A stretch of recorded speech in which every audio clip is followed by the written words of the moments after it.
জীবনে আমার সবই কিছু সপিয়াছি চরণে তোমার, সবই কিছু সপিয়াছি চরণে তোমার।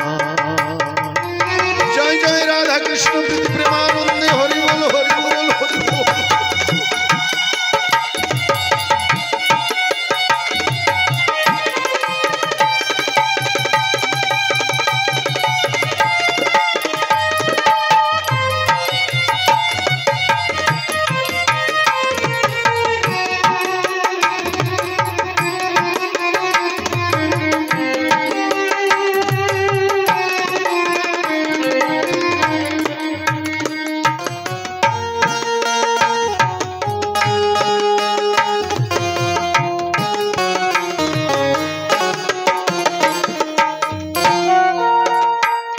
ভবের মাঝে এসে দয়াল তোমায় গেছি ভুলে,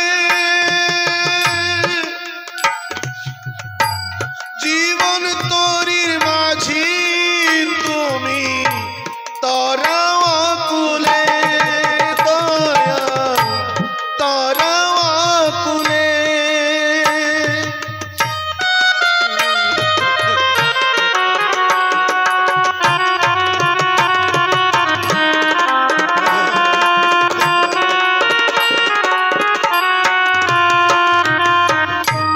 ভবের মাঝে এসে দয়া তোমায় গেছি ভুলে,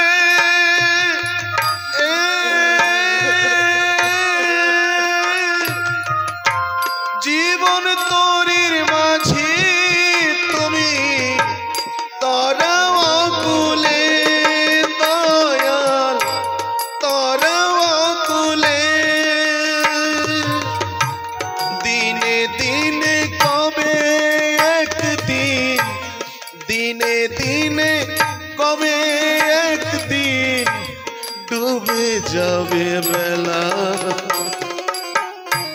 দিনে দিনে কবে একদিন বেলা ডুবে যায়, সবই কিছু সপিয়াছি তব রাঙা পায়, সবই কিছু সপিয়াছি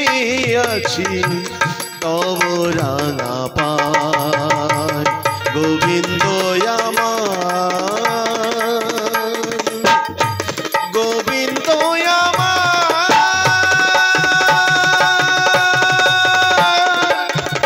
গোবিন্দ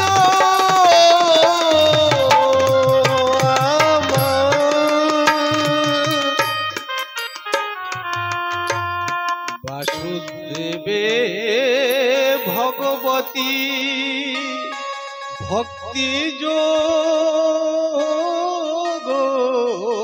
প্রায়োজিত জনয়তাসু বৈরাগ্যম জ্ঞানম চ তদা অহিতকম। প্রথম স্কন্ধে দ্বিতীয় অধ্যায় 7 নম্বর শ্লোক। বাসুদেবে ভগবতী ভক্তি যোগ প্রয়োজিত, যে মানুষ তার অন্তরে এই ভক্তি নয়নশ্রু আমার এই গোবিন্দের চরণে দান করতে পারে এবং তার এই ভক্তিরূপ কন্যাকে এই গোবিন্দের সঙ্গে বিবাহ দিতে পারে, হে রাধে জনয়তাসু বৈরাগ্যম, সঙ্গে সঙ্গে তার এই সংসারের প্রতি সব বৈরাগ্য কবে আমার জীবন বেলা তো ডুবে যাবে, সবাইকে ছেড়ে একদিন চলে যেতে হবে। জয় শ্রীরাম,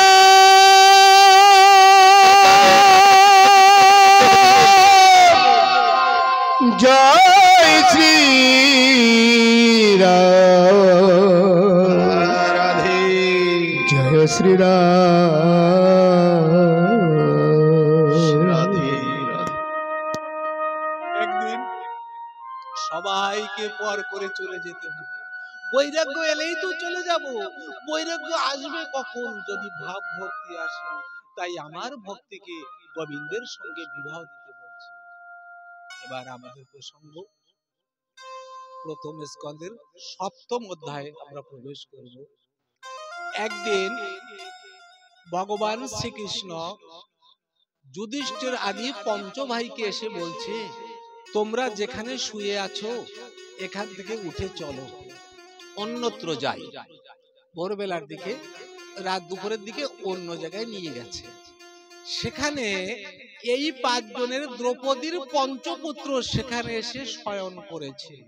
এই পুত্র, এরা জানে পিতারা এখানে শোয়, দেখবেন বাচ্চারা পিতা মাতার বিছানায় শুতে ভালোবাসে, তাই পঞ্চপুত্র এখানে আজ শুয়ে আছে।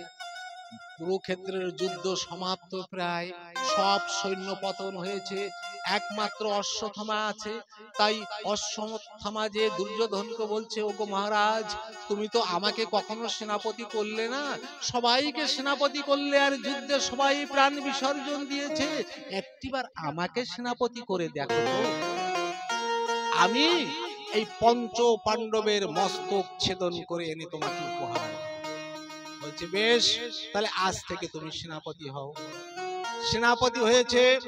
অশ্বত্থামা রাতের অন্ধকারে, ভোর রাতের দিকে লুকিয়ে লুকিয়ে শিবিরে যে দ্রৌপদীর পঞ্চপুত্র শুয়েছিল, চাদর মুড়িয়ে দিয়ে শোয়া অবস্থায় সবার গলা ছেদন করে কেটে দিয়েছে।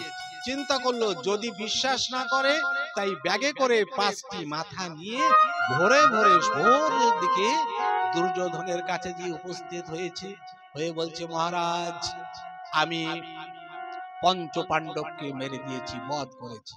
বলছে বাহ, বেশ, এমন ভাবে বলছো যেন গাজর মূলো কেটে নিয়ে এসেছো, পঞ্চ পাণ্ডবকে মারা এত সহজ না মহারাজ, বিশ্বাস করছেন না, দেখুন আমি মাথা নিয়ে এসেছি সঙ্গে।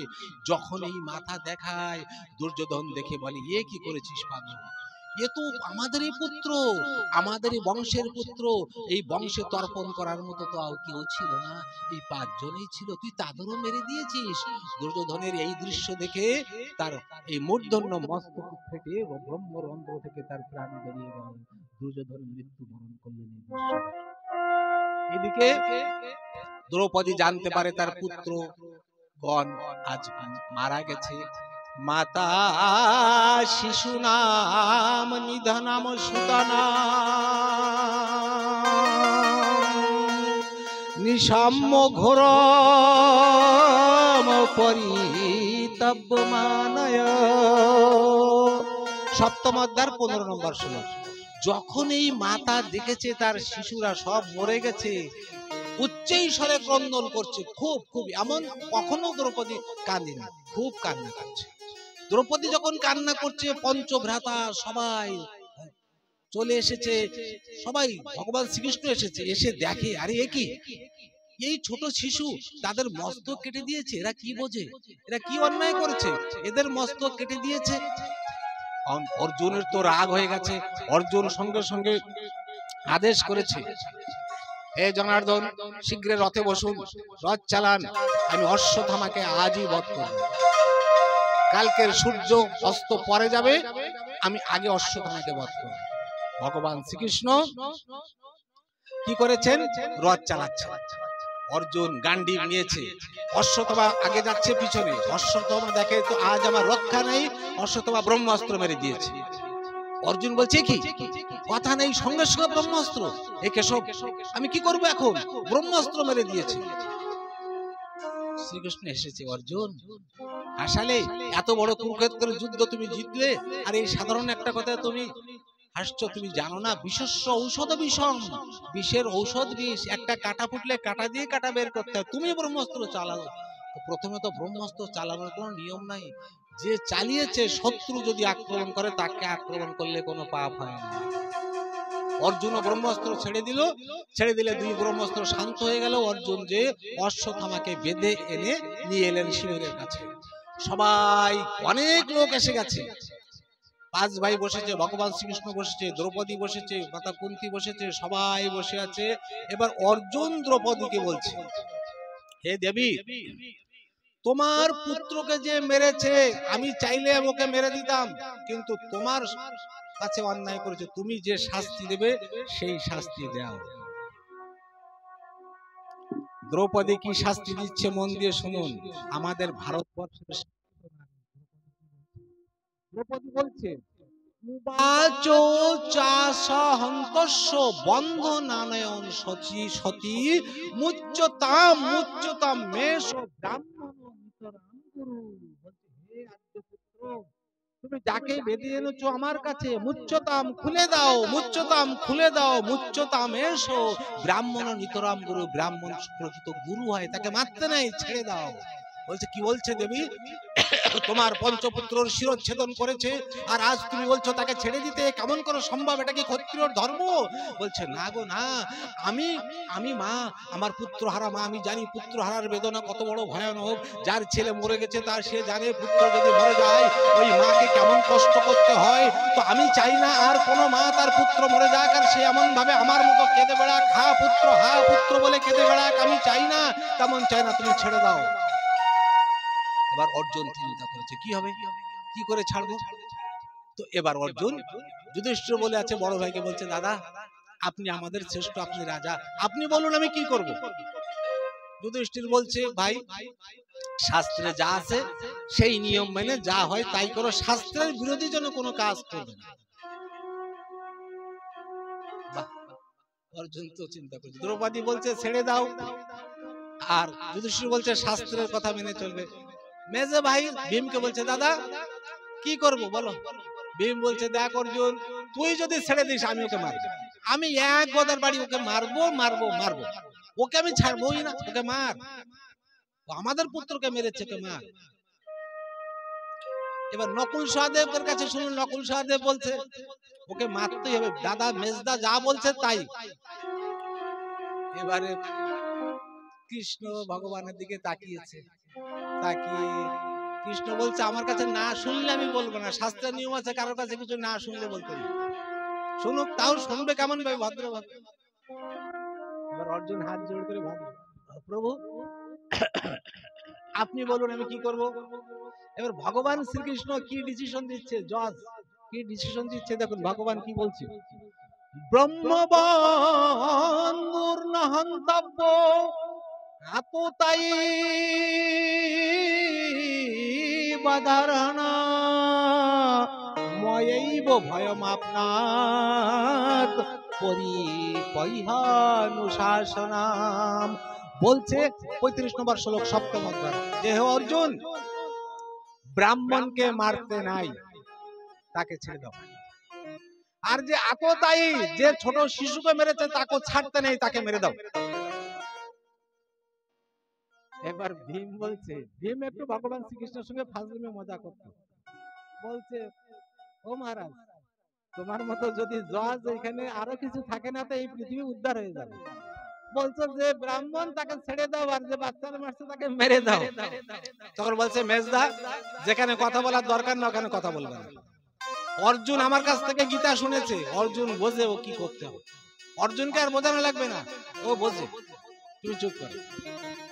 এবার অর্জুন চিন্তা করছে, বড়দা বলছে শাস্ত্রে যা আছে, দ্রৌপদী বলছে ছেড়ে দাও, ভীম বলছে মেরে দাও, কৃষ্ণ বলছে মেরে দাও ছেড়ে দাও। অর্জুন কি করবে, অর্জুন কি করেছে, মাথার মস্তক মুন্ডন করে মাথার মণি কেড়ে নিয়ে গোলা ধাক্কা দিয়ে ওখান থেকে বের করে দিয়েছে। ব্রাহ্মণের এইটাই সব থেকে বড় মৃত্যু, অপমান করা সব থেকে বড় মৃত্যু, এমন মৃত্যু ব্রাহ্মণের নাই। আততায়ীকে মারো মানে মারা হলো আর ব্রাহ্মণ তাকে ছাড়া হলো। এবার অশ্বত্থামা চলে যাচ্ছে, মনে রাগ হয়েছে খুব, এত লোকের সামনে অপমান হয়ে গেছি ব্রাহ্মণ, আমি এই বংশ রাখবো না, পুরো ধ্বংস করে দেবো। আবার একটু করে হাসছে, আর তো কেউ নাই, বাচ্চা কাচ্চা তো সব মেরে দিয়েছে। অশ্বত্থামার উচিত ছিল আমি যে অন্যায় করেছি আমাকে ছেড়ে দিয়েছে এটা বড় কথা, কিন্তু না, অশ্বত্থামা যে দুষ্ট লোক তার কখনোই জ্ঞান হয় না।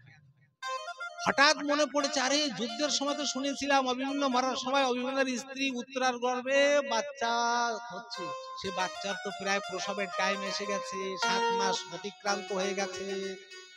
সঙ্গে সঙ্গে কি করলেন, ব্রহ্মাস্ত্র নিক্ষেপ করলেন গর্ভের সন্তানকে মারার জন্য। যখন ব্রহ্মাস্ত্র নিক্ষেপ করেছে, দূর থেকে আগুনের মতো ব্রহ্মাস্ত্র ছুটে আসছে। উত্তরা দেখতে পায় ওই ওই ব্রহ্মাস্ত্র আসছে আমার দিকে, ব্রহ্মাস্ত্র আসছে। তখন ছুট দিয়েছে আর কান্না করছে, পাহি পাহি মহাযোগিন দেব দেব জগৎপতে নান্নম তদ্ভয়ম কষ্টে এত্র মৃত্যু পরস্পরা। এ গোবিন্দ, আমি মৃত্যুকে ভয় করি না, কিন্তু আমার গর্ভে যে এই সম্পূর্ণ কৌরব বংশের, পাণ্ডব বংশের যে ছোট্ট একটি প্রদীপ আমার গর্ভে জ্বলছে, সম্পূর্ণ বংশকে রক্ষা করার জন্য এই প্রদীপকে আপনি রক্ষা করুন, আমি মরে যাই ক্ষতি নাই, রক্ষা করুন। এই বলে ছুটে এসে গোবিন্দর চরণে এসে উত্তরা করেছে। এবার ভগবান কি করছেন? ভগবান সূক্ষ্মাকারে গর্ভের ভিতরে প্রবেশ করেছে আর স্থূল আকারে বাইরে দাঁড়িয়ে উত্তরাকে বলছেন, কোনো চিন্তা করো না, আমি আছি, আমি আছি, চিন্তা করো না। সূক্ষ্মাকারে ভিতরে যে বাধা ঘুরেছে, ব্রহ্মাস্ত্র সেখানে গেছে, আর ওই যে ভিতরে যে সন্তান ভগবানের রূপ দেখছে। পৃথিবীতে আজ পর্যন্ত এমন কেউ জন্ম হয়নি যে জন্ম হয়েছে পরে আগে ভগবানকে দর্শন হয়েছে, একমাত্র পরীক্ষা, দ্বিতীয়টি আর নাই। গর্বে ভগবানকে সাকার এই ভগবানের রূপ, ভগবান যতই চালাক হোক না কেন ভক্তের কাছে ধরা পড়ে। মাতা কুন্তী পরম ভক্ত ছিল, পাশে দাঁড়িয়ে দেখছে যে ভগবান ভিতরে যে লীলা করছে, আর বাইরে দাঁড়িয়ে বলছে, এখন কেমন লাগছে, ভালো লাগছে না, একটু অসুবিধা নাই তো, আচ্ছা ঠিক আছে তো, সব ঠিক আছে। বাইরে দাঁড়িয়ে শুনছে এই যে ভগবানের এই নাটক লীলা কুন্তীর হাতে ধরা পড়েছে। তাই কুন্তী দুই হাত জোড় করে আমার গোবিন্দকে বলছে, নমস্তে পুরুষম তাজ্যাম ঈশ্বর প্রকৃতি পরম অলক্ষম সর্বভূতানাম অন্তর্বহির্বস্থিতম কৃষ্ণায় বাসুদেবায় দেবকী নন্দনায় চ নন্দ গোপকুমারায় গোবিন্দায় নমো নমঃ।